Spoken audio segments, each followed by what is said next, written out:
Telangana MLC ఎన్నికల్లో YSRCP TRS కు మద్దతు ఇవ్వడంపై టీడీపీ చేసిన వ్యాఖ్యలను వైఎస్ఆర్సీపీ నేతలు ఖండిస్తున్నారు. అవినీతిలో కూరుకుపోయిన టీడీపీ దీనిపై అనవసర రాద్ధాంతం చేస్తోందని వైఎస్ఆర్ కాంగ్రెస్ నేతలు అంటున్నారు. మంగళగిరిలో వైఎస్ఆర్ కాంగ్రెస్ చేపట్టిన సమర దీక్ష ప్రాంగణం నుంచి మరింత సమాచారాన్ని మా ప్రతినిధి సతీష్ అందిస్తారు.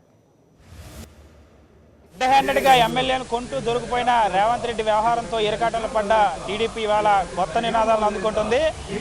ఎమ్మెల్సీ ఎన్నికల్లో టీఆర్ఎస్ మద్దతు ఇచ్చిన పార్టీలన్నింటినీ కూడా తప్పుపట్టే పరిస్థితికి వస్తుంది. ఎమ్మెల్సీ ఎన్నికల్లో జరిగిన ఓటుకు నోటుకు వ్యవహారంలో రేవంత్ రెడ్డి వివాదాస్పదమైన వ్యాఖ్యలు చేయడం, చంద్రబాబు పేరును కూడా అందులో లాగడం అనే అంశాలతో ఇరకాటల పాటు టీడీపీ కొత్త నినాదాలు అనుకుని దీనిపై వైఎస్ఆర్ కాంగ్రెస్ పార్టీ నాయకులు ఏ విధంగా స్పందిస్తారో మనతో పాటు ఎమ్మెల్యేలు ఉన్నారు, వాళ్ళని తెలుసుకుని సార్ చెప్పండి. ఇవాళ టీఆర్ఎస్ పార్టీతో వైఎస్ఆర్ కాంగ్రెస్ పార్టీ కుమ్మక్క అయిందని చెప్పి టీడీపీ పార్టీ ఆరోపిస్తుంది సార్, దీనికి మీరేం సమాధానం చెప్తారు?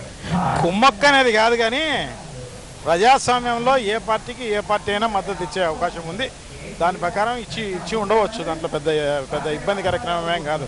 కానీ తెలుగుదేశం పార్టీ, చంద్రబాబు నాయుడు ఇంత నీతిమాలిన పార్టీ, ఇంత నీతి పనికిరాని చంద్రబాబు నాయుడు ఆయన రేవంత్ రెడ్డిదే ఉదాహరణ అన్నమాట. చెప్పండి, ఆంధ్రప్రదేశ్కి అన్యాయం చేస్తుంది వైఎస్ఆర్ కాంగ్రెస్ పార్టీ. తెలంగాణలో అధికారంలో టీఆర్ఎస్తో కుమ్మక్కైంది. ఎమ్మెల్సీ ఎన్నికల్లో అందుకే మద్దతు ఇచ్చారని చెప్తున్నారు. టీడీపీ నాయకుల వ్యాఖ్యలు మీరు ఏదో చూస్తారు? ఇది చంద్రబాబు నాయుడికి మొదటి నుంచి అలవాటు అండి. తను ఏదో చేయడం, ఎవరి మీద ఎదుటోడి మీద రుద్దేయడం. మళ్ళీ మీలాంటి పత్రికా సోదరులతో ఆయన స్నేహం చేసుకొని పత్రికలు లేకపోతే మీడియా ద్వారా ఎదుటోడి మీద తప్పుతో చేయడం. ఈరోజు కూడా అదే కార్యక్రమం స్టార్ట్ చేయబోతున్నారు. 2009లో మహాకూటమి ఎవరండి కూర్చున్నారు? మహాకూటమి ఎవరు ఏర్పాటు చేశారు? ఆ రోజు టీఆర్ఎస్తో నువ్వు ఏర్పాటు చేయలేదా? అలాగే మొన్న కిరణ్ కుమార్ రెడ్డికి జగన్మోహన్ రెడ్డి ఎన్సీ పెట్టినప్పుడు ఆ రోజేమో కాంగ్రెస్ పార్టీకి నువ్వు మద్దతు ఇవ్వలేదా? నువ్వు అన్ని తప్పులు చేసి ఈరోజు అక్కడ ఉన్న పరిస్థితులను బట్టి ఆ నిర్ణయం తీసుకొని చేశారు. దానికి నువ్వేదో తప్పుగా ఏదో ఒక పార్టీకి సపోర్ట్ చేయనట్టుగా మద్దతు ఇచ్చుకున్నట్టుగా మాట్లాడితే ఎట్లాగండి? మీరు చెప్పండి సార్, ఇవాళ ఈ ఎమ్మెల్యేలకు ఒక ఎమ్మెల్సీ ఎన్నికల్లో కేవలం ఒకే ఒక ఎమ్మెల్యే మద్దతు ఇచ్చిన పరిస్థితి, ఎన్నికల వరకు మాత్రమే అది పరిమితం అవుతుందని వైఎస్ జగన్మోహన్ రెడ్డి కూడా చాలా స్పష్టంగా చెప్పారు.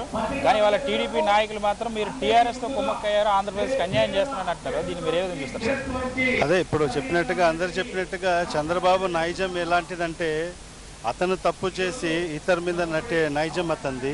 అలాంటి వ్యక్తిని ప్రజలందరూ కూడా గతంలో కూడా గత 9 ఏళ్ళు చూశారు. కానీ నేను మారాను అని ప్రజలను కూడా మోసం చేసి ఈరోజు అధికారంలోకి రావడం జరిగింది. మళ్ళీ అదే పాత పద్ధతిలోనే ఈ ప్రభుత్వం ముందుకు సాగుతుంది. ఈరోజు మనం చూసాం రెడ్ హ్యాండెడ్గా ఓటుకు నోట్లు అనే రూపంలో ఒక ఓటుకు 5 కోట్ల రూపాయలంటే నిజంగా ఎన్ని లక్షల కోట్లు ఉన్నాయి చంద్రబాబు నాయుడు కారని ఈరోజు ప్రజలందరూ కూడా అనుకుంటున్నారు. ఎన్ని వేల కోట్లు, ఎన్ని లక్షల కోట్లు చంద్రబాబు నాయుడు కాడ ఉన్నాయి అని ప్రజలందరూ కూడా అనుకుంటున్నారు. ఇలాంటి పరిస్థితుల్లో ఇప్పుడు అందరు చెప్పినట్టుగా A1 చంద్రబాబు నాయుడిని ముందు అరెస్ట్ చేయాలి. ఖచ్చితంగా ఆయన ముఖ్యమంత్రి స్థానంలో ఉండేదానికి అనర్హుడు. ఖచ్చితంగా ఈసీ దీని మీద ఖచ్చితంగా యాక్షన్ తీసుకోవాల్సిన అవసరం ఉంది. తెలుగుదేశం పార్టీ సభ్యత్వాన్ని కూడా రద్దు చేయాల్సిన అవసరం ఎంతైనా ఉంది. ఇలాంటి ప్రజాస్వామ్యంలో ఈ డబ్బులు ఇచ్చి ఓట్లు కొనేదంటే నిజంగా ఈ ప్రజాస్వామ్యాన్ని కూని చేసే విధంగా ఈరోజు తెలుగుదేశం ప్రభుత్వం ముందుకు సాగుతుంది. ఇలాంటి ప్రభుత్వానికి ఈ అధికారం ఉండే ఒక్క నిమిషం కూడా అధికారం ఉండే హక్కు లేదు. ఖచ్చితంగా ప్రజలకు ఒకవేళ ప్రభుత్వం కానీ ఈసీ కానీ ఎలాంటి యాక్షన్ తీసుకోకపోతే రాబో రోజుల్లో ప్రజల నుంచే ఉద్యమాలు పుట్టుకొస్తాయి. ఖచ్చితంగా ఈ ప్రభుత్వానికి అతి తొందరలోనే ముగింపు అనేది పలుకుతారు ప్రజలు.